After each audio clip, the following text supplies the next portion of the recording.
다 같이 읽어보실까요? 디모데후서 3장 16절 17절 다 같이 시작. 감동으로 된 것으로 교훈과 책망과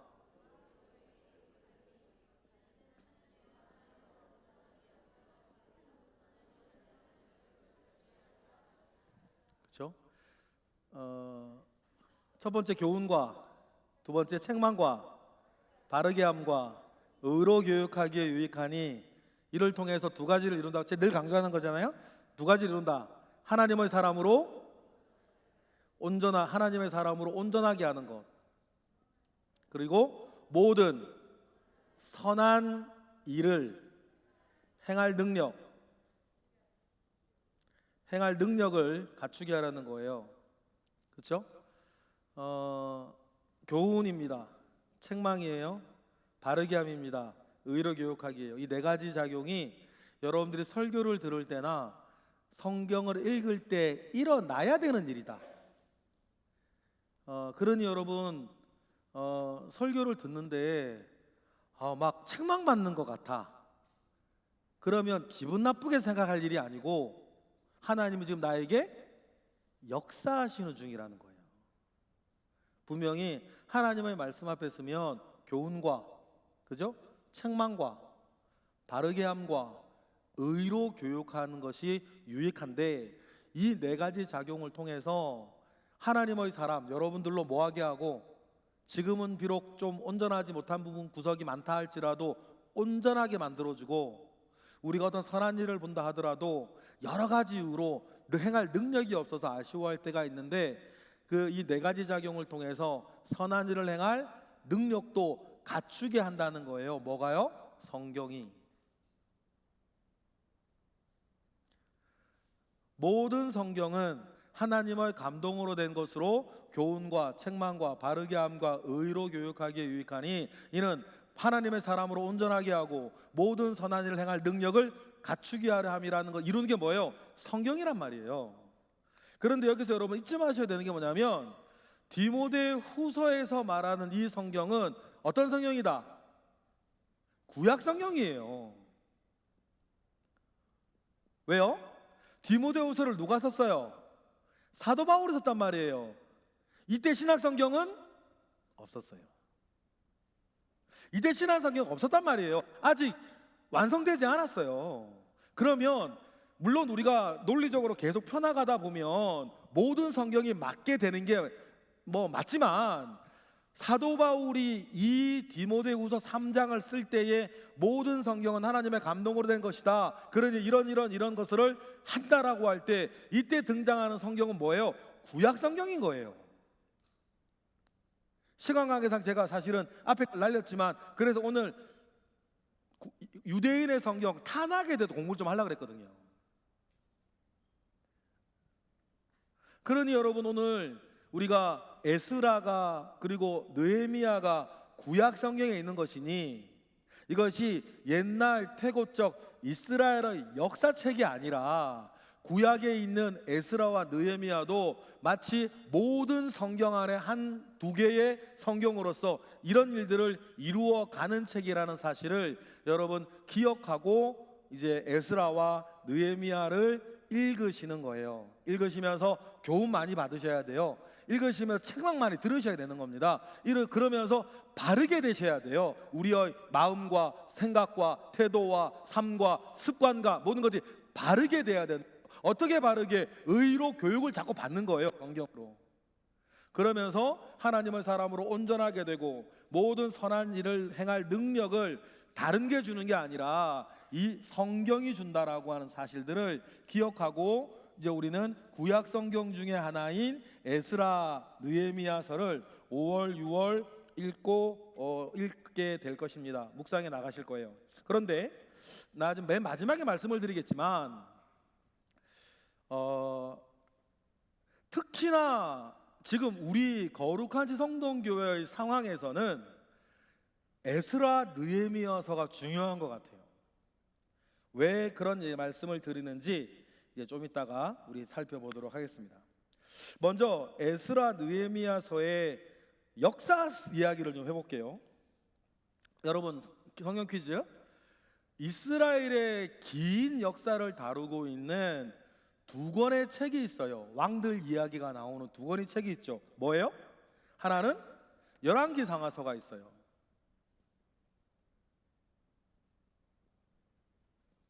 상이 있고 하가 있습니다. 그런데 똑같은 역사를 다루고 있는 책이 하나 더 있어요. 뭐예요? 역대기상하예요. 사실상 똑같은 기간을 다루고 있고 똑같은 사건을 다루고 있기 때문에 기록하고 있기 때문에 굳이 두 권일 필요가 없는 것 같은데 왜 우리가 가지고 있는 성경 구약 성경은 왜 두 권의 이 열왕기상하와 역대상하를 함께 기록하고 있을까? 그러면 이 둘이 똑같지가 않고 뭔가 다르다는 거예요. 뭔가 달라요. 그러면 뭐 때문에 이 똑같은 기간을 다루고 있는 두 개의 역사책이 존재해야 하는가? 그 이야기들을 우리 볼 거예요. 여러분, 이 책이 뭐가 다를까를 우리가 살펴보려면 중요한 게 뭐냐면 이제 우리 페이지 여기 있어요. 주전 538년에 세계사적으로도 굉장히 유명한 조서 하나가 반포되어져요. 지금도 이때 반포되어진 그 토판의 기록이 실린더 형태로 대형 박물관에 보관되어 있죠. 그게 뭐예요? 고레스 칙령이라는 페르시아의 고레스 황제가 발표한 칙령이 주전 538년에 발표가 되어져요. 당시로서는 굉장히 혁명적인 정책을 하나 이때 고레스 칙령이 발표를 하는데 페르시아 제국 안에 있는 모든 민족들은 본인이 원한다면 고국 고향으로 돌아가도 좋다라고 하는 칙령이었어요. 왜 이게 혁명적이냐면 그 앞에 바벨론 제국 같은 경우도 아수르는 말할 것도 없고 어떤 민족을 정복을 하면 그 민족을 전부 다 헤쳐 모아 해가지고 제국 전체에 모래알처럼 뿌려놨어요. 왜 그랬을까요? 반란 일으키지 말라고. 고향 땅에 고향 사람들과 같은 민족 사람들 같이 살면 아무래도 불만이 쌓이고 하다 보면 반란을 일으킬 수 있는데 모두 고향 땅에서 뽑아다가 제국 전체에 100명씩 200명씩 뿌려놓으면 반란을 일으키고 싶어도 일으키지 못할 것 아니에요. 뭉칠 사람이 없으니까. 그래서 고대 사회에는 나라를 정복하면 모든 그 거주민들을 강제 이주시켜 버렸는데 이 고레스라는 사람이 황제가 되고 나서는 그래서 당시로서는 혁명적인 본인이 원한다면 모든 포로민들은 고국 땅으로 돌아가도 좋다라고 하는 법령을 발표한 거예요. 그런데 이 법령의 가장 큰 혜택을 받은 사람이 또 누구였겠어요? 유대인들인 거예요. 그래서 고레스 칙령으로 유대인들도 예루살렘으로 돌아올 수 있는 길이 열립니다. 그런데 이 일은 그냥 일어난 일은 아니었죠. 나중에 우리 살펴보겠지만 하나님께서 나라가 망할 때 예레미야를 통해서 그 글을 또 다니엘이 읽고 다니엘이 준비를 다 시켜서 고레스가 황제가 되어질 때에 이 법령을 발표하도록 뒤에서 만들어간 사람은 다니엘이었어요. 그래서 우리 지난주 수요예배 영상을 보시거나 예배하신 분들은 요 관계가 어떻게 성경에서 이루어지는지 말씀을 해서 하나하나 체크해봤죠. 그래서 이사야서에 보니까 고레스가 황제가 되기 150년 전 사람인 이사야가 쓴 기록에 보니까 이 일을 이룰 사람이 고레스라는 이름까지 나오고, 그리고 하나님은 나라가 망할 때 예레미야한테 나라가 망하고 포로로 잡혀갈 때 70년 만에 이 일이 일어날 것을 알게 하시고 그것을 다니엘이 읽게 하시면서 모든 일들을 준비하게 하셨는데, 그런데 여기에서 제가 말하고 말씀드리고 싶은 건 이 고레스 칙령이 발표되어지면 이스라엘 입장에서는 하나님께서 죄로 인해서 이스라엘을 심판으로 멸망하셨는데 고레스 칙령이 발표되기 전에 역사가라면 그 역사를 기록하는 관심은 뭐가 당연히 돼야 되겠어요? 우리가 왜 망했을까?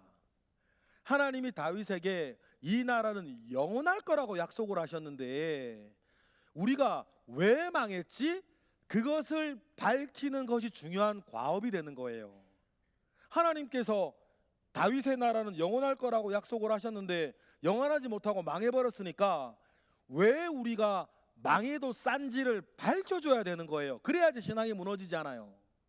그런데 고레스 칙령을 발표한 뒤에 역사를 기록하는 사람이라면 우리가 왜 망했는지는 중요하지 않아. 이제 왜요? 돌아왔으니까.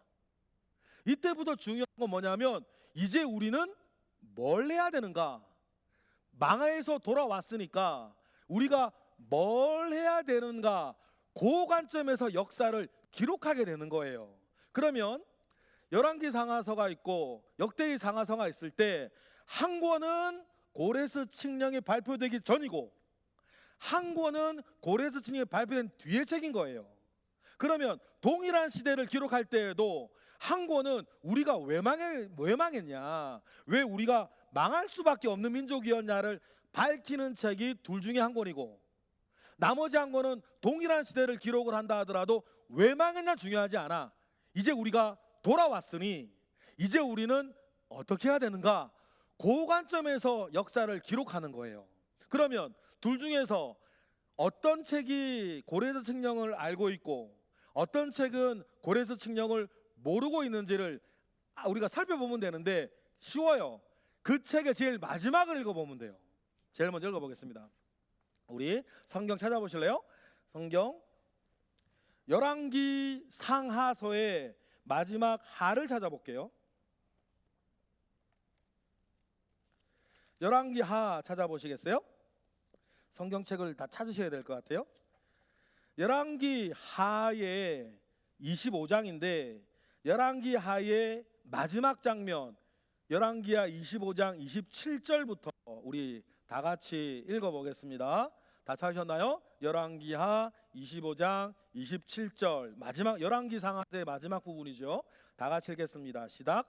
유다 왕 여호야긴이 사로잡혀 간 지 37년 곧 바벨론의 왕 에월무르닥이 즉위한 원년 12월 그달 27일에 유다의 왕 여호야긴을 옥에서 내놓아 그 머리를 들게 하고 그에게 좋게 말하고 그의 지위를 바벨론에 그와 함께 있는 모든 왕의 지위보다 높이고 그 죄수의 의복을 벗게 하고 그의 일평생에 항상 왕의 앞에서 양식을 먹게 하였고 그가 쓸 것은 날마다 왕에게서 받는 양이 있어서 종신토록 끊이지 아니하였더라. 짜잔. 끝.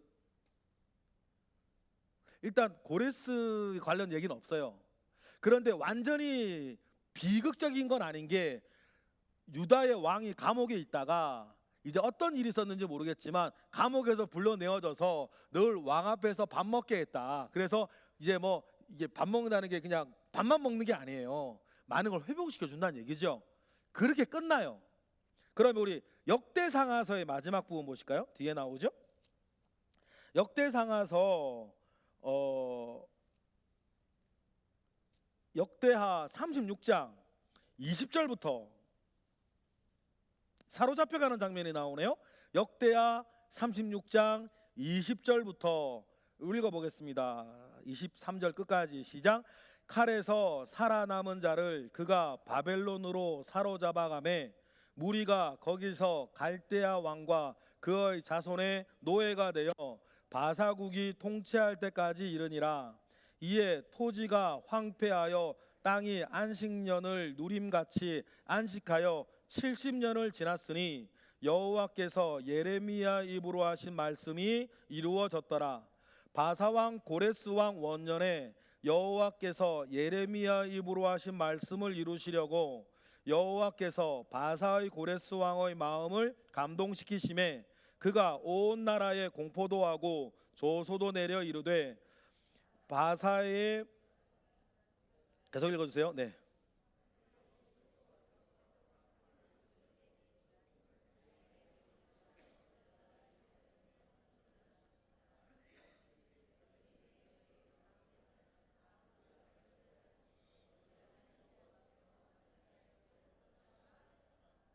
그렇죠?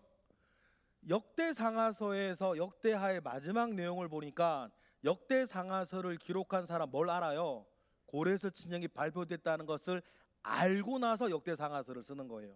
그러면 역사를 기록하는 관점이 바뀐다 그랬죠. 그러면 열왕기상하서는 관심이 뭐예요? 아니, 하나님께서 망하지 않는다 그러셨는데 우리가 왜 망했냐? 심지어는 망해도 싸다, 망할 수밖에 없었다라는 것을 밝히는 책이 뭐예요? 열왕기상하서예요. 그래서 열왕기상하서에는요, 이스라엘 모든 왕들의 잘잘못들이 다 기록되어져 있어요. 심지어는 다윗도 마찬가지, 솔로몬도 마찬가지. 여러분들이 알고 있는 다윗의 추문은 다 열왕기에 기록되어져 있어요. 그런 걸 보면 읽는 사람들이 뭘 느끼겠어요? 이른이 망했지, 이른이 망했지라고 느끼게 하는 책이 열왕기상하서인 거예요. 그런데 역대상하서는 다르다 그랬죠. 고레스 칙령을 알아요. 이제는 우리가 왜 망했는지 이유를 설명해 줄 필요는 없어. 이제 돌아왔으니 돌아온 우리는 이제 앞으로 무엇을 해야 되는가, 그것을 밝히는 측면에서 역사를 다 기록을 해요. 그래서 역대상하서에는 여러분들이 알고 있는 다윗과 솔로몬의 추문이 없어요. 그죠? 다윗과 솔로몬만은 예배를 세우고 성전을 건축한 최고의 성군으로 기록하고 그 때에 이스라엘이 얼마나 부국강병한 시대를 살았는지 설명해요. 그걸 읽으면서 어떤 걸 의도하는 거예요? 우리도 뭘 해야겠다, 성전 세우고 우리도 뭐 해야겠다, 예배를 세월롭게 해야 되겠다 라고 하는 의식을 심어주는 것이 이 역대기 상하서의 관심인 거예요. 그래서 우리 여러분 페이지 큰 1번에 우리 2번 로마 2번에 보면, 그래서 이런 역대기와 같은 동일한 관점을 가지고 있는 4개 형제책이 있는데 읽어볼까요? 뭐죠? 역대상, 역대하, 에스라, 느헤미야가 그런 관점, 이 역대기적 역사 관점에서 기록되던 책들인 거예요. 그러면 여러분, 우리가 에스라를 읽을 때, 느헤미야를 읽을 때 잃어버리지 말아야 되는 관점은 뭐예요? 이스라엘이 이제 뭘 해야 되지? 이제 나라는 망했으나 고향으로 돌아왔고 이제 우리는 무엇을 해야 되는가에 대한 답변을 주는 책이 이 4개의 책인 거예요. 그러면 보십시다. 그러면 여러분들이 이제 우리가 간단한 세계사 지식만 있어도 예루살렘을 멸망시킨 건 바벨론이었어요. 바벨론을 멸망시키고 큰 제국을 세운 건 페르시아였어요. 페르시아를 멸망시키고 제국을 이룬 건 알렉산더의 헬라였어요. 헬라 제국이었어요. 헬라 제국을 멸망시키고 나라를 세운 건 또 로마였단 말이에요. 그러면 세계사에서 가장 걸출한 대제국들이 연이어 팔레스타인을 정복하고 다스려요. 이 말이 무슨 말이냐면 그 나라들에 비해서 약소국인 유다는 독립을 이루어서 정치적인 나라를 이룰 가능성이 있다 없다? 없다는 뜻이에요. 상대가 안 되니까. 그러니까 이제 이스라엘 사람들, 그 오피니언 리더들, 신앙 리더들이죠. 우리가 정치적인 이스라엘을 복원하는 것보다 우리가 먼저 해야 되는 일은 신앙 공동체, 종교 공동체로서의 이스라엘을 먼저 복원해서 우리가 하나님 앞에 바로 되어지면 혹시나 하나님께서 다른 일을 일으켜서 우리나라도 정치적으로 회복시켜 주지 않을까? 그 생각을 하게 돼요.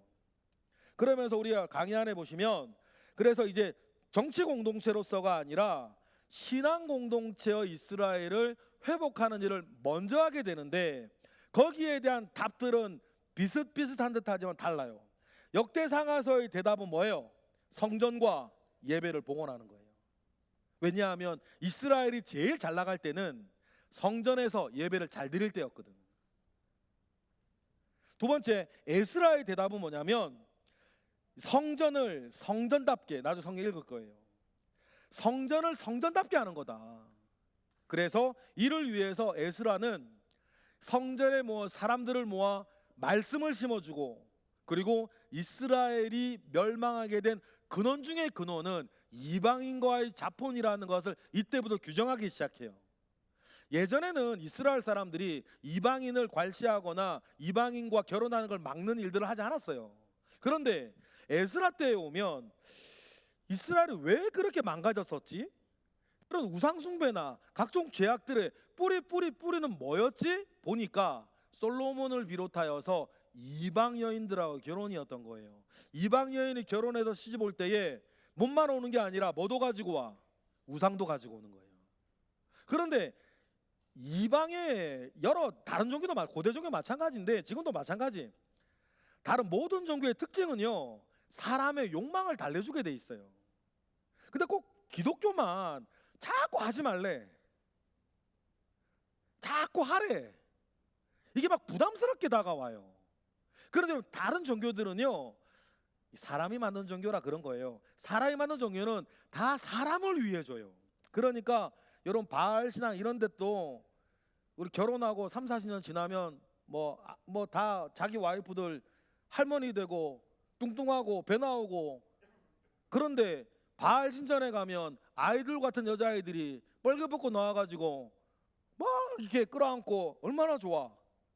그래, 남자들이 집에 가서 마누라 보고 싶지 않은 거예요. 왜냐하면 바알 신전에 가면 어이구 제사 드리면서 농경에 대한 지식도 얻으면서 뭐 아이돌 같은 여자애들하고 막 별짓을 다 하니까 이스라엘 역사에서 그게 끊어지겠어요? 남자들이 웬수지, 이거 안 끊어지는 거예요 그게. 그러니까 에스라가 볼 때에 이 모든 죄악의 출발은 이방인과의 자폰이었다 보는 거예요.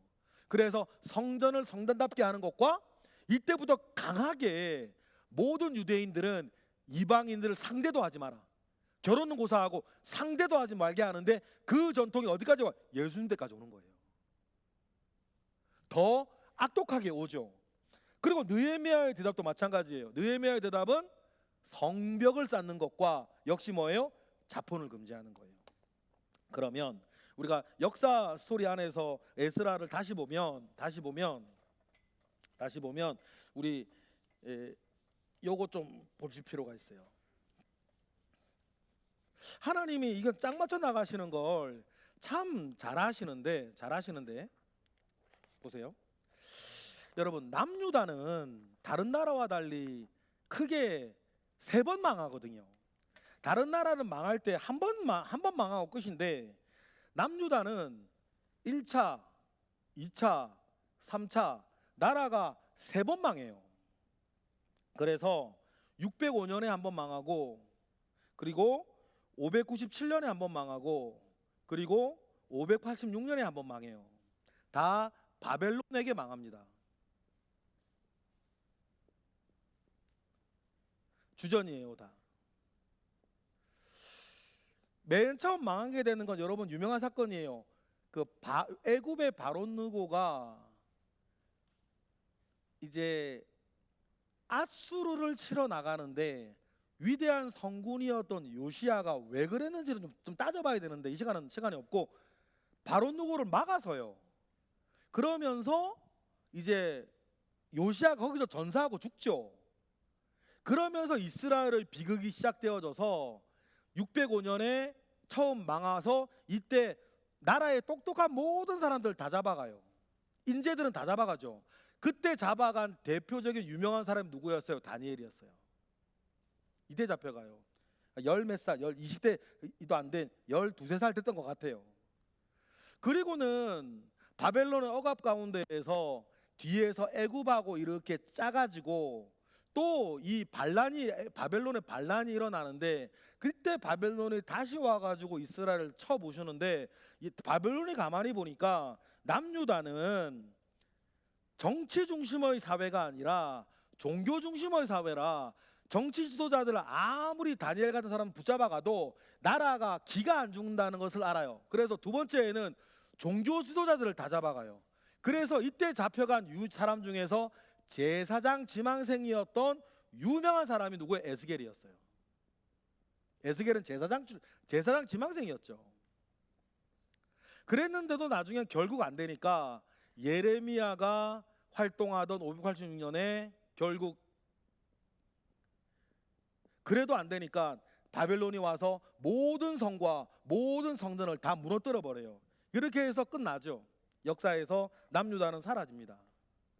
그런데 하나님께서 이 예레미야에게 나라가 망하고 너희들이 포로로 잡혀가면 70년 뒤에 내가 너희들을 다시 돌아오게 할 것이다라고 하는 예언을 주셨고, 이로부터 150년 전 이사야라는 선지자한테는 돌이키는 사람이 고레스라는 사람일 것이다까지 예언을 주세요.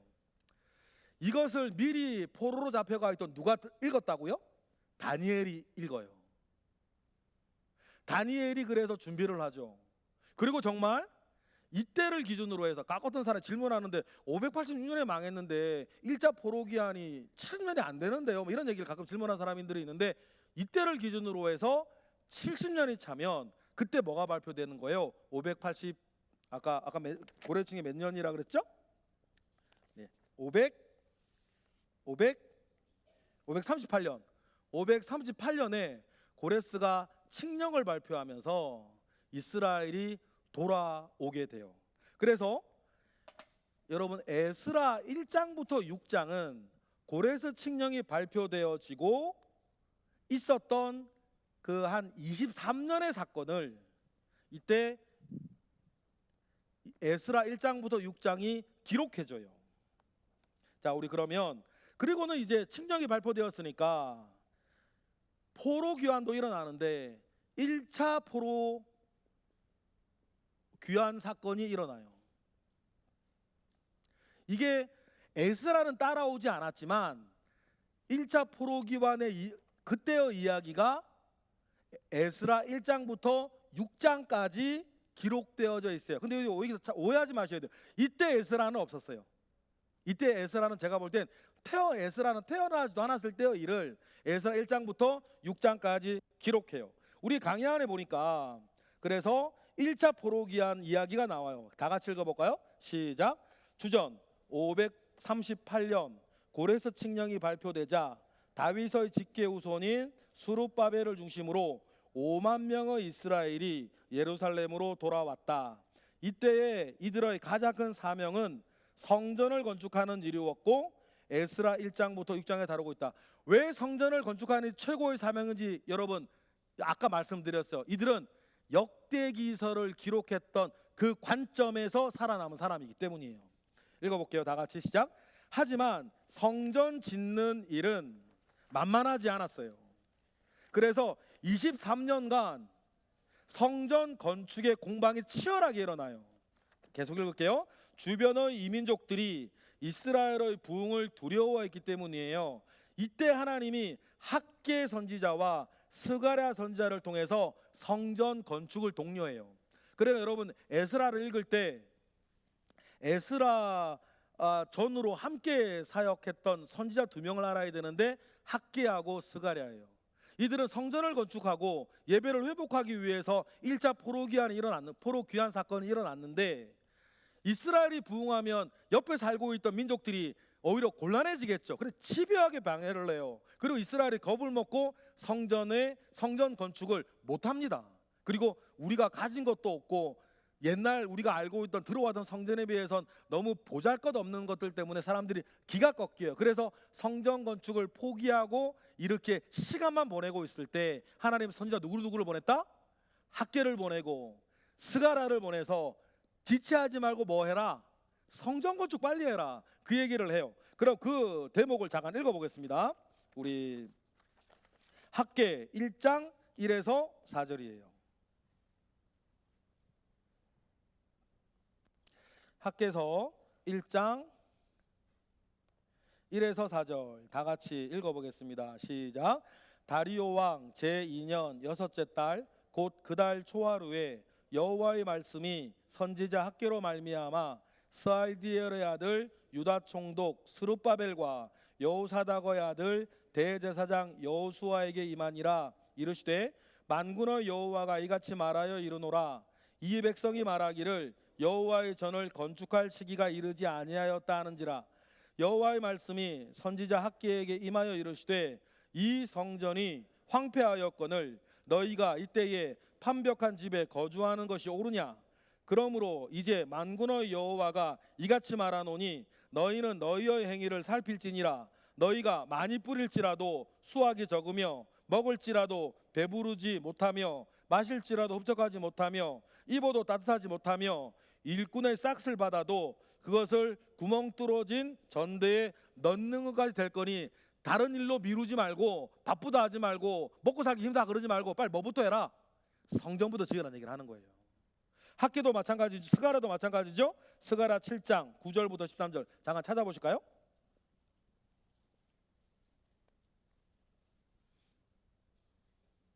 스가랴 7장 9절부터 13절 저희 찾아보겠습니다. 다 같이 시작. 만군의 여호와가 이같이 말하노라. 만군의 여호와의 집 곧 성전을 건축하려고 그 지대를 쌓았던 날에 있었던 선지자 들의 입의 말을 이날에 듣는 너희는 손을 견고히 할지어다. 이날 전에는 사람도 싹을 얻지 못하였고 짐승도 싹을 받지 못하였으며 사람이 원수로 말미암아 평안히 출입하지도 못하였으니 내가 모든 사람을 풀어 서로 치게 하였느니라. 만군의 여호와의 말씀이니라. 이제는 내가 이 남은 백성을 대하기를 옛날과 같이 아니할 것인즉 곧 평강의 씨앗을 얻을 것이라. 포도나무가 열매를 맺으며 땅이 산물을 내며 하늘은 이슬을 내리리니 내가 이 남은 백성으로 이 모든 것을 누리게 하리라. 유다 족속아 이스라엘 족속아 너희가 이방인 가운데에서 저주가 되었으나 이제는 내가 너희를 구원하여 너희가 복이 되게 하리니 두려워하지 말지니라. 손을 견고해야 할지니라. 손을 견고해서 뭐해라? 성전 지으라는 얘기를 하는 거예요. 그래서 23년간의 치열한 공방 끝에 비로소 주전 515년 성전이 완공이 됩니다.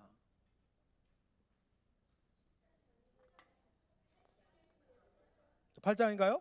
네네네. 어쨌든 네 그렇습니다. 네, 죄송해요.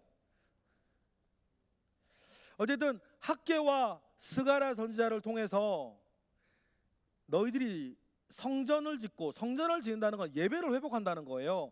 예복을 회복하지 않으면 다른 데서 아무리 돈 벌고 잘 되겠다고 이것저것 다 해도 되지 않을 거다라고 하는 이야기들을 말씀하시면서 성전을 완공하라고 하시고 그래서 538년에 고레스 칙령으로 포로기한한 뒤에 515년 비로소 23년 만에 성전이 완공이 되어져요. 그런데 문제는 뭐냐면 성전이 완공되어졌는데 이스라엘에 아무런 변화가 없어. 왜 그랬을까요? 성전만 있었던 거예요. 여러분, 우리 교회가 이렇게 있는데 예배당만 있어요. 그리고는 아무도 없어. 그리고 이건 창고지. 그렇죠? 그때부터 이건 창고인 거예요. 성전은 지어졌는데 아무 일도 없는 거예요. 그리고는 속절없이 아무것도 못하고 58년의 시간이 계속 흘러가요. 성전은 58년이면 이제 성전은 성전대로 낡아가고 돌보는 사람도 없고 성전은 있는데 그 성전에서 아무런 성전의 역할 하지 못하고 예배도 제대로 드려지지 않는 거예요. 돌아온 포로문이 있는데도 잘 되어지지 않아요. 그래서 어떤 일이 일어나요? 하나님께서 제 2차 포로 귀환을 일으키세요.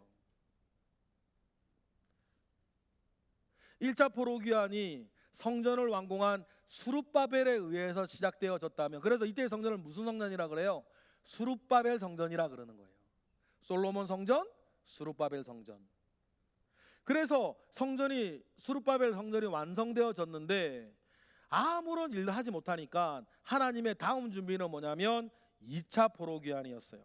2차 포로기한 우리 다 같이 읽어볼까요? 주전부터 주전 458년 1차 기환 후 근 80년 만에 에스라 중심으로 1700여 명이 예루살렘으로 돌아왔는데 이때부터 일을 에스라 7장부터 10장 기록하고 있어요. 그럼 여러분 에스라를 읽을 때 1장부터 6장은 에스라가 살던 시대가 아니에요.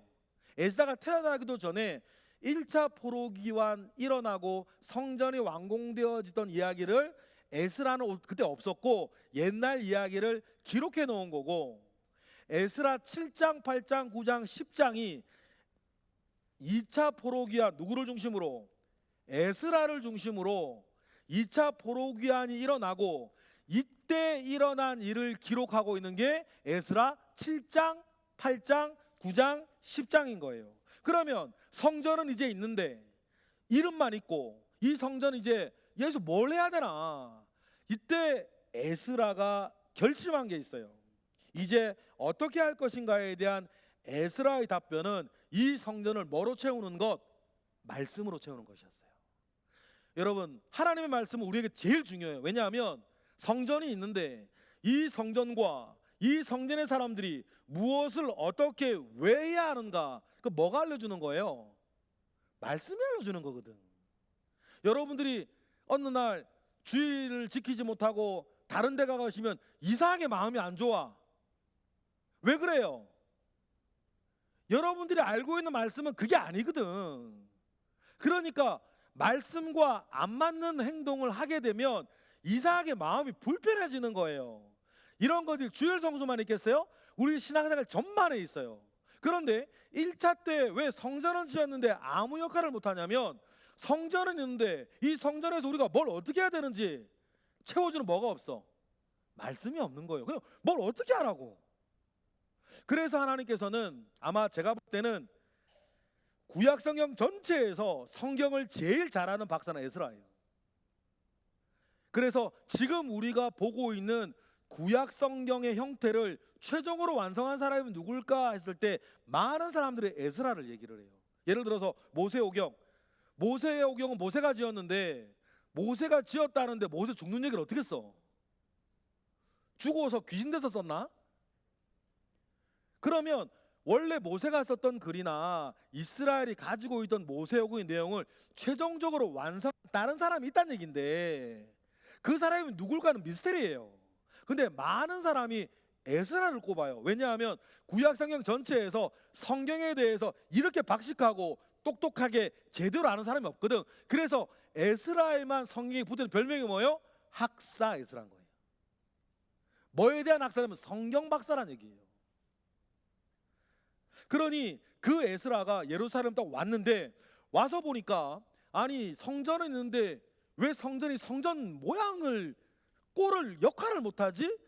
에스라가 결심한 게 하나 있어요. 에스라 7장 9절. 그래서 에스라가 7장 9절 이제 왔다는 이야기 먼저 읽을게요. 에스라 2차 요 내용이 이제 일어납니다. 주전 458년이었어요. 458년 2차 포로기환이 일어납니다. 에스라가 왔어요. 7장 9절이 그 얘기를 하죠. 9절 읽어볼까요? 시작. 첫째 달 초하루에 바벨론에서 길을 떠났고 하나님의 선한 손에 도우심을 얻어 다섯째 날 초하루에 예루살렘에 왔어요. 와서 보니까 과간인 거야. 이건 성전만 덩그러니 있고 신앙이나 믿음이나 예배나 이건 뭐 아무것도 아닌 거죠. 그래서 에스라가 굳은 결심을 합니다. 에스라의 답변은 성전을 뭐로 채우는 것이었다? 말씀으로 채우는 것이었다. 에스라 7장 10절 다 같이 시작. 에스라가 여호와의 율법을 연구하고 준행하고 율례와 규례를 이스라엘에게 가르치기로 결심하는 거예요. 이거 아니면 이스라엘이 성전만 지어놨지 아무것도 못하겠구나 라고 하는 것을 에스라가 본 거예요. 그래서 에스라의 종교개혁, 에스라의 사역이 11년 동안 진행이 됩니다. 이게 에스라 우리가 읽어야 할 묵상에서는 어디에 나온다고요? 에스라 7장, 8장, 9장, 10장까지의 이야기가 이때 에스라가 와서 11년 동안 열심히 종교개혁을 일으키는 장면이 나와요. 어떻게 일으켰는지 7장 11절부터 우리 13절까지 읽어볼게요. 에스라 7장 11절부터 13절 다 같이 시작. 여호와의 계명의 말씀과 이스라엘에게 주신 율례학자요 학자 겸 제사장인 에스라에게 아닥스다 왕이 내린 조서의 초보는 아래와 같으니 모든 왕의 왕 아닥사스다는 하늘의 하나님의 율법에 완전한 학자 겸 제사장 에스라에게 조서를 내리로니 우리나라에 있는 이스라엘 백성과 그들 제사장들과 레위 사람 중에 예루살렘에 올라갈 뜻이 있는 자는 누구든지 너와 함께 다 데리고 가라 하면서 에스라는 이때 종교 개혁을 위해서 제국에 퍼져 있는 레위인들 제사장들을 모으고 결심한 대로 하나님의 말씀을 그들에게 철저하게 가르치려고 마음먹어요. 에스라의 목적은 한 가지였어요. 에스라 7장 27절 28절에 보면 성전을 아름답게, 우리 표현으로 이게 뭐냐면 성전을 아름답게 한다는 말의 우리 표현은 뭐냐면 교회를 교회답게 라는 뜻이에요. 에스라 7장 27, 28절 다 같이 읽어보겠습니다. 시작. 우리 조상들의 하나님 여호와를 송축할지로다. 그가 왕의 마음에 예루살렘 여호와의 성전을 아름답게 할 뜻을 두시고 또 나로 왕과 그의 보좌관들 앞과 왕의 권세 있는 모든 방백 앞에서 은혜를 얻게 하셨도다. 내 하나님 여호와의 손이 내 위에 있으므로 내가 힘을 얻어 이스라엘 중에 우두머리를 모아 나와 함께 올라오게 하였노라라고 하면서 성전을 아름답게, 교회를 교회답게, 예배를 예배답게 말씀을 채우며 행하여 나아가겠다라고 에스라의 종교개혁이 시작이 됩니다. 그런데요, 에스라의 종교개혁이 순탄하지 않아요. 잘 안 되는 거예요. 이 유능한 사람, 영적으로 말씀으로 구약성경 최고의 사람이 사역을 하는데도 이 종교개혁이 잘 안 돼요. 그 이유가 뭐냐면 특히 지도자들이 따라주질 않는 거야. 그때의 이야기가 에스라 9장 1절부터 6절, 좀 길지만 우리 다 같이 에스라 9장 1절부터 6절까지의 내용을 우리 읽어보겠습니다. 다 같이 시작. 이 일 후에 방백들이 내게 나와 이르되 이스라엘 백성과 제사장들과 레위 사람들이 이 땅 백성에게서 떠나지 아니하고 가나안 사람들과 헷 사람들과 브리스 사람들과 여부스 사람들과 암몬 사람들과 모압 사람들과 애굽 사람들과 아모리 사람들의 가증한 일을 행하여 그들의 딸을 맞이하여 아내와 며느리로 삼아 거룩한 자손이 그 지방 사람들과 서로 섞이게 하였는데, 여기서 방백들과 고관들이 이 죄에 더욱 으뜸이 되었다 하는 거예요. 귓등으로도 안 들어요, 이 사람들이. 계속해서 읽어볼까요?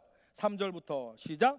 내가 이 일을 듣고 속옷과 겉옷을 찢고 머리털과 수염을 뜯으며 기가 막혀 앉아 있으니 이에 이스라엘의 하나님의 말씀으로 말미암아 떠는 자가 사로잡혔던 때 죄 때문에 다 내게로 모였더라. 내가 저녁 제사 드릴 때까지 에스라 얘기해요. 기가 막혀 앉아 있더니 5절 저녁 제사를 드릴 때에 내가 근심 중에 일어나 속옷과 겉옷을 찢은 채 무릎을 꿇고 나의 하나님 여호와를 향하여 손을 들고 말하기를 나의 하나님이여 내가 부끄럽고 낯이 뜨거워서 감히 나의 하나님을 향하여 얼굴을 들지 못하오니 이는 우리 죄악이 많아 정수리에 넘치고 우리의 허물이 하늘에 미침이니이다. 망에서 포로로 그렇게 있다가 돌아와서까지 정신을 못 차리고 말씀대로 돌이키질 않고 있으니 에스라가 할 수 있는 건 뭐였어요? 저녁에 성전 우는 것밖에 없었다는 거예요. 여러분, 지금 우리도 마찬가지예요. 제가 막 설교를 하고 성경을 가르치고 막 해도 여러분들이 나 안 해, 그럼 끝인 거예요. 우리가 뭐 강제력이 있어 안 하는 사람 벌금을 물려요, 감옥에 쳐넣어요. 지금도 마찬가지예요. 우리가 하나님을 사모하는 마음으로 들려지는 하나님의 말씀에 여러분 스스로 복종하겠다는 마음이 없으면 교회는 아무것도 아닌 거예요. 그때부터. 특히 우리 교회의 지도자들과 중직들이 더 그래요. 아이고 그렇게 어떻게 삽니까? 어느 교회? S교회 맞아요. 장로 가종이 아니 대놓고 주일마다 자꾸만 해외여행을 가네. 한두 번도 아니고 1년에 몇 차례씩. 하도 답답해가지고 담임 목사님이 아니 장로님이 그러시면 어떡하냐고 얘기하니까 장로님 답변이 걸작이요. 그건 내 신앙입니다. 그건 내 신앙이래. 여러분 그 장로 그 교회에서 죽거나 그 장로 그 교회에서 나가거나 그렇게 되지 않으면 여러분 그 교회는 절대 예배 못 세웁니다. 맞습니까? 맞습니까? 에스라가 그 꼴인 거예요. 내 신앙이라는데 뭐라 그래? 내 신앙이라는데 뭐? 나는 주일날 뭐 이렇게 해외여행 다니는 내 신앙생활은 문제 없습니다.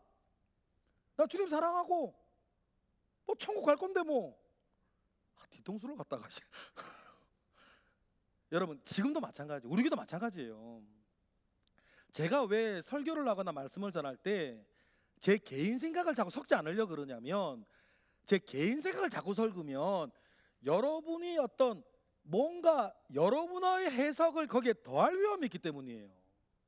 그래서 뭐 저는 설교나 성경 공부를 뭐 제가 설교를 잘한다고 생각하지도 않고 뭐 제가 성경을 뭐 이렇게 다르게 생각하지는 않아요. 근데 저는 한 가지 마음은 있어요. 성경은 성경대로, 말씀은 말씀대로 개인의 MSG 섞지 않고.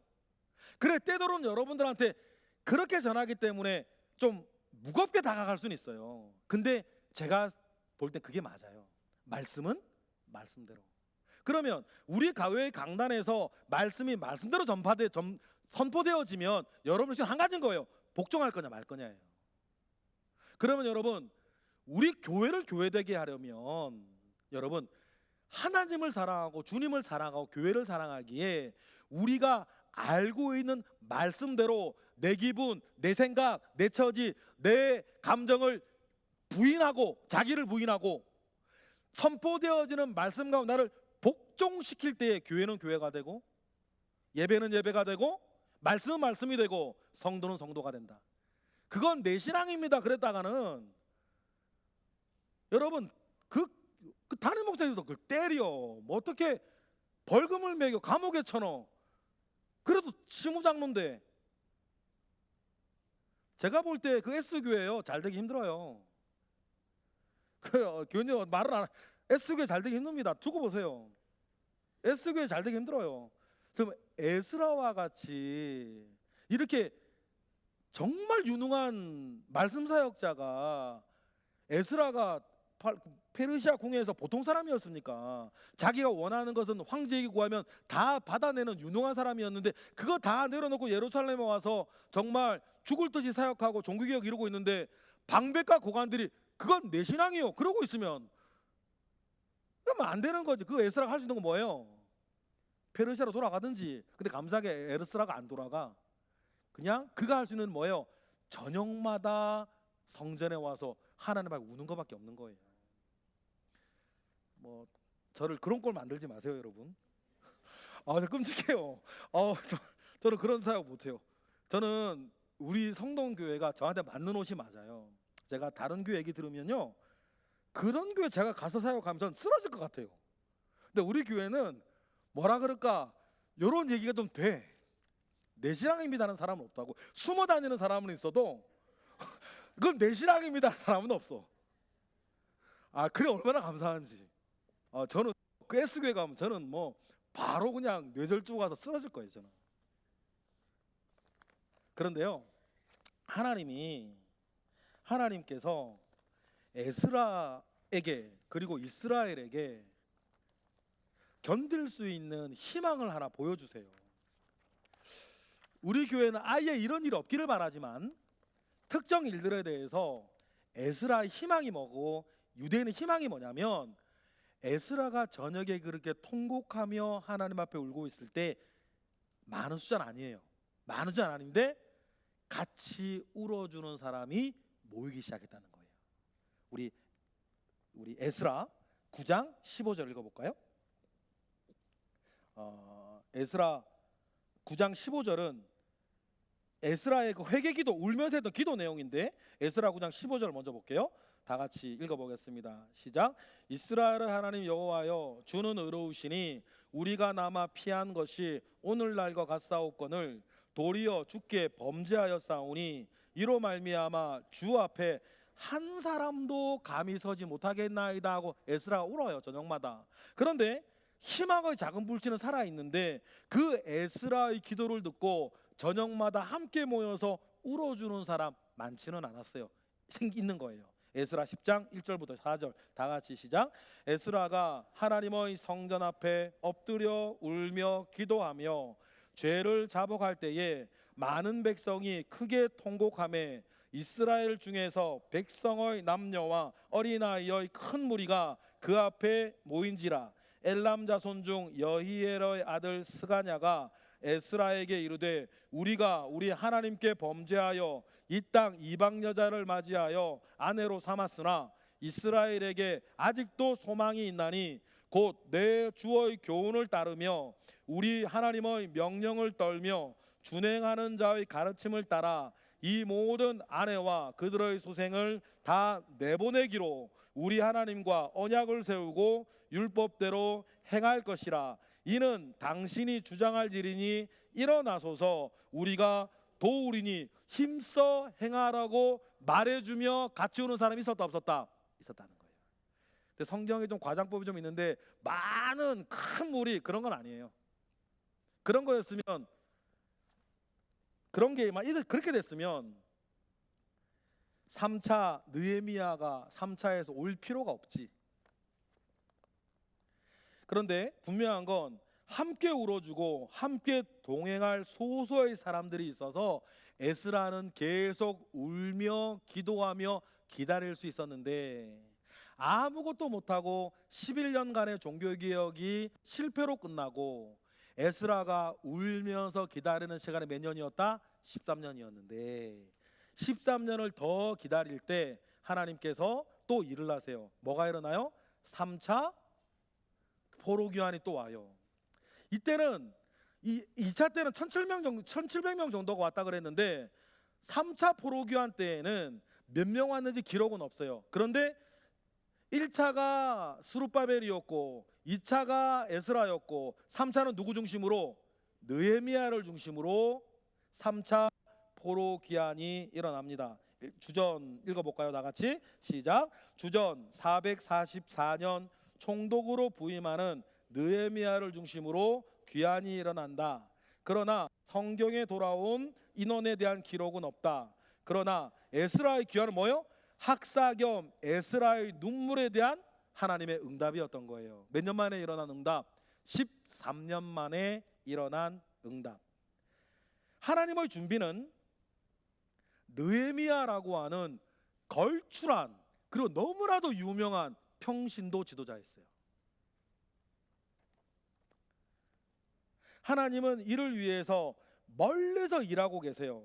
그러니까 이제 지금 우리가 읽는 이 느헤미야 초반부 내용은 성전에서 에스라가 울고 있을 때 에스라의 모리아산 뒤편인 거예요. 에스라는 모르는 일. 에스라는 지금 저녁에마다 성전 와서 울고 있을 때 하나님이 어떤 일을 합니까? 느헤미야로 가볼까요? 느헤미야 1장 1에서 5절. 그때 술 맡은 관원장으로 있던 느헤미야가 예루살렘 고향으로부터 소식을 하나 듣는데 아유 그렇구나, 아이고 안타깝다, 야 잘해라, 그리고 자기 업무 보면 돼. 근데 그 이야기를 듣고 이게 하나님의 일인 거예요. 제가 말씀드리죠, 하나님의 첫 번째 역자는 사람의 가슴 속에 불어넣는 일렁이는 은혜 한 줄기라고. 그 이야기를 듣고 느헤미야의 가슴이 무너지는 거예요. 읽어볼까요? 느헤미야 1장 1에서 5절 다 같이 시작. 하가랴의 아들 느헤미야의 말이라. 아닥사스다 왕 제20년 기슬로월에 내가 수산궁에 있는데 내 형제들 가운데 하나인 하나니가 두어 사람과 함께 유다에서 내게 이르렀기로 내가 그 사로잡힘을 면하고 남아있는 유다와 예루살렘 사람들의 형편을 물은즉 그들이 내게 이르되 사로잡힘을 면하고 남아있는 자들이 그 지방 거기에서 큰 환난을 당하고 능욕을 받으며 예루살렘 성은 허물어지고 성문은 불탔다 하는지라. 내가 이 말을 듣고 앉아서 울고 수일 동안 슬퍼하며 하늘의 하나님 앞에 금식하며 기도하여 이르되 하늘의 하나님 여호와 크고 두려우신 하나님이여 주를 사랑하고 주의 계명을 지키는 자에게 언약을 베푸시며 긍휼을 베푸시는 간구하나이다. 이거는 에스라의 눈물에 대한 하나님의 응답이고, 에스라가 성전에서 울고 있을 때 모리아산 뒤편 하나님이 일하시는 거예요. 이 마음이 무너지니까 느헤미야가 수심에 가득하여 있는데 황제가 그걸 또 보내? 너 왜 그러냐라고 하니까 느헤미야가 뭐라 그래요? 여차저차저차해서 우리 고향이 그렇고 그렇게 사는데 나는 이렇게 있는 게 너무너무 미안하다고. 황제 뭐라 그래? 그럼 네가 갔다 와. 그래서 느헤미야가 이 신앙 좋은 평신도 너무너무 유능한 느헤미야가 3차로 포로기한 오는 거죠. 그리고 이 사람이 얼마나 유능한지 예루살렘에 도착해서 2장 11절 12절 맨 처음에 가만히 있어요. 아무것도 안 하고 유대인 예루살렘 총독으로 느헤미야가 왔는데 모든 데 집중하고 있을 때 가만히 있어요. 아무것도 안 해요. 그런데 사흘이 지난 다음에 몰래 하는 일이 하나 있어요. 느헤미야 2장 11절 12절 시작. 내가 예루살렘에 이르러 머무른 지 사흘 만에 내 하나님께서 예루살렘을 위하여 무엇을 할 것인지 내 마음에 주신 것을 내가 아무에게도 말하지 아니하고 밤에 일어나 몇몇 사람과 함께 나갈새 내가 탄 짐승 외에는 다른 짐승이 없었다는 거예요. 그리고 조사를 쫙 해요. 성전 있고 에스라와 같은 걸출한 설교자와 성경 박사가 있는데 왜 예루살렘은 이 모양 이 꼴에서 벗어나질 못하고 있지? 평신도 느헤미야가 몰래 조사를 해보는데 역시 목회자의 관점과 평신도의 관점 다른 게 있어. 느헤미야가 그때 원인으로 발견한 건 뭐였냐면 성벽이었던 거예요. 예루살렘 성에 성벽이 없으니까 모일래도 모일 수 없고 안심하고 예배할 수도 없고 기도할 수도 없고 이건 뭐 안전이 담보되지 않으니까 에스라가 아무리 기가 막힌 설교를 해도 이거는 쇠기의 경일기네. 먹고 살기 바쁜데.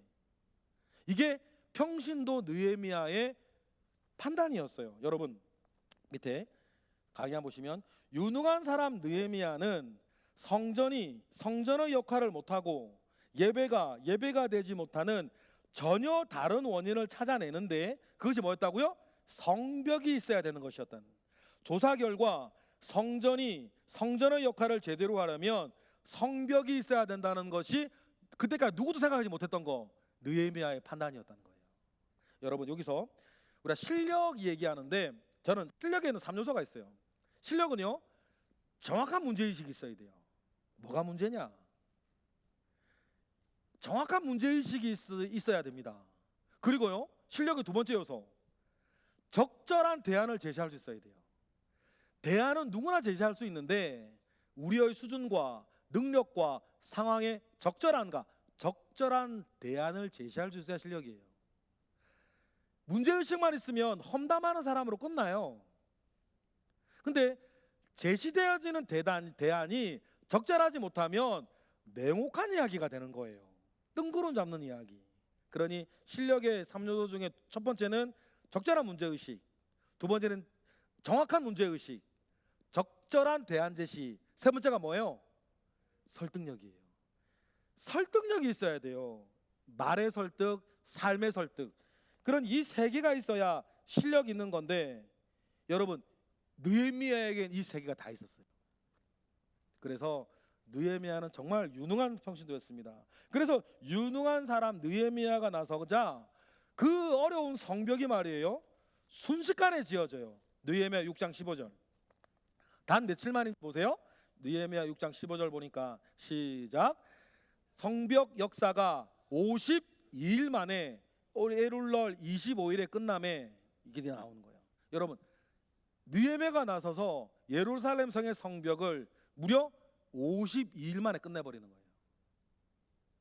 에스라가 울고 있던 13년, 종교개혁하던 11년, 그 전에 성전 지어놓고 아무것도 못하던 58년, 23년 동안 성전 그거 하나 짓는데 23년 걸렸는데 105년 동안 아무것도 못하고 있다가 느헤미야가 단 며칠만 52일 만에 성전을 딱 지으니까 안전이 담보되자 사람들은 안심하고 성전에 모일 수 있었고, 성전에 모이자 예배할 수 있었고, 예배하면서 말씀에 귀를 기울일 수 있게 되었습니다.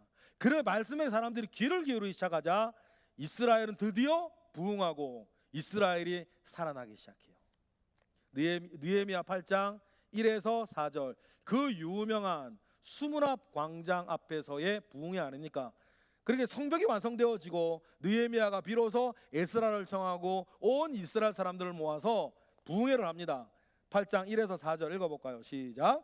이스라엘 자손이 자기들의 성읍을 거주하였더니 일곱째 달에 이르러 모든 백성이 일제히 수문앞 광장에 모여 학사 에스라에게 여호와께서 이스라엘에게 명령하신 모세 율법을 가져오기를 청하매, 일곱째 달 초하루에 제사장 에스라가 율법책을 가지고 회중 앞 곧 남자나 여자나 들을 만한 모든 사람 앞에 이르러 수문앞 광장에서 새벽부터 정오까지 남자나 여자나 알아들을 만한 모든 사람 앞에서 읽음에, 뭇 백성이 그 율법책에 귀를 기울였는데 그때에 학사 에스라가 특별히 지은 나무 광단에 서고 그 곁 오른쪽에 선 자는 마따다와 스마와 아나야와 우리야와 힐기야와 마세아요, 그 왼쪽에 선 자는 부다야와 미사엘과 말리기야와 하숨과 하스다나와 스가랴와 무술람이었더라. 스피커가 없으니까 여러 사람들이 스피커 노래 했다는 거예요. 막 소리를 같이 질러주는 거죠. 그래서 말씀을 들으니까 어떤 일이 일어납니까? 느헤미야 8장 9에서 12절 다 같이 시작. 하나님의 율법책을 낭독하고 그 뜻을 해석하여 백성에게 그 낭독하는 것을 다 깨닫게 하니 백성이 율법의 말씀을 듣고 다 우는지라. 총독 느헤미야와 제사장 겸 학사 에스라와 백성을 가르치는 레위 사람들이 모든 백성에 이르기를, 오늘은 너희 여호와 하나님 여호와의 성일이니 슬퍼하지 말며 울지 말라 하고, 느헤미야가 또 그들에게 이르기를, 너희는 가서 살찐 것을 먹고 단 것을 마시되 준비하지 못한 자에게는 나누어 주라. 이 날은 우리 주의 성일이니 근심하지 말라.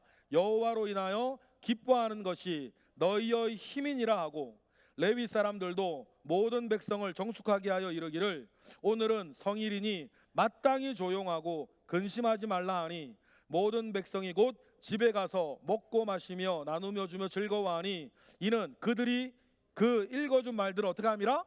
밝히 알미라. 여러분, 얼마나 그때 부흥이 크게 일어났으면 그때 은혜 받은 사람들이 집에도 안 가고 먹지도 않고 회개하면서 거기서 막 그러고 있으니, 느헤미야가 빨리 집에 가라고, 집에 가서 먹고 와야 다음 부흥에 할 수 있냐고, 할 수 있지 않겠냐고 말할 정도의 큰 일이 일어납니다. 이것으로 이제 이스라엘 예루살렘에는 말씀이 되고 예배가 되고 교회가 되는 그 일들이 일어나고, 이스라엘은 잃어버렸던 본래의 모습을 되찾습니다. 여러분 보세요. 이 역사의 흐름 가운데에 하나님이 하시는 일을 보세요. 맨 처음에 누구? 스룹바벨을 준비하시고 그에게는 성전을 짓게 하시고, 그리고 에스라를 준비하시고 말씀을 준비하시고, 그리고 느헤미야를 준비하셔서 성벽을 쌓게 하시는, 장차 150년 동안 일어나고 있는 이 일들 가운데에 스룹바벨을 하나님이 쓰시고 에스라를 쓰시고 느헤미야를 쓰시는, 여러분, 이 하나님의 역사를 우리는 볼 수 있어야 돼요. 나라가 망했습니다. 이제 돌아왔어요. 이제 우리 뭐 해야 되지? 그런 관점에서 역대 상하서가 쓰여졌던 것처럼, 그런 관점에서 우리는 오늘 뭘 해야 되는가? 에스라가 말하고 있는 거 아닙니까? 느헤미야가 말하고 있는 것 아닙니까? 여러분, 오늘도 우리가 살아가고 회복되고 일어날 수 있는 유일한 길은 이것이에요. 저는 오늘 이 세미나를 준비하면서 왜 이 에스라와 느헤미야의 이 말씀이 특히 5월 6월 에스라 느헤미야의 말씀이 다른 셈과 가족뿐 아니라 우리에게 왜 중요한가 생각을 해봤어요. 오늘 우리 교회 봅시다. 수룹바벨이 갔습니까? 맞습니까? 에스라가 섰습니까? 우리에겐 이제 누가 필요하다? 느헤미야가 필요하다. 이 일이 우리 교회에 일어나야 되는 일이에요. 수룹바벨은 갔고 에스라는 섰는데 이제 느헤미야가 와야 되는 거 아닙니까? 그러면 우리 교회는 예배가 될 거고, 말씀이 될 거고, 교회가 될 거고, 하나님의 역사는 일어나게 될 것이다. 여러분, 에스라와 느헤미야를 읽고 묵상하면서 나는 에스라와 느헤미야의 질문에 나는 어떻게 대답할 것인가? 여러분, 그 질문 가운데에 여러분 대답하세요. 묵상하며 대답하시고 하나님 아버지 앞에 온전히 서게 되는 우리 모두가 되기를 주님의 이름으로 축복합니다. 기도하겠습니다. 할렐루야. 하나님 감사와 영광 올려드립니다. 크신 은혜 가운데에 오늘 우리가 섰습니다. 하나님 아버지로부터 말미암아 오는 선한 역사가 여전히 동일하게 우리 가운데 일어날 줄 믿습니다. 하나님 함께 하시고 에스라와 느헤미야가 묵상되어질 때에 하나님 우리는 이제 무엇을 어떻게 해야 되는지 하나님 그 옛날 이스라엘에게 가르쳐 주셨던 것처럼 우리에게도 가르쳐 주셔서 교회를 교회되게, 예배를 예배되게, 말씀을 말씀되게 만들어가는 그 귀하고 복된 일을 우리 모두가 온전히 이루게 하옵소서. 예수 그리스도의 이름으로 기도드렸나이다. 아멘.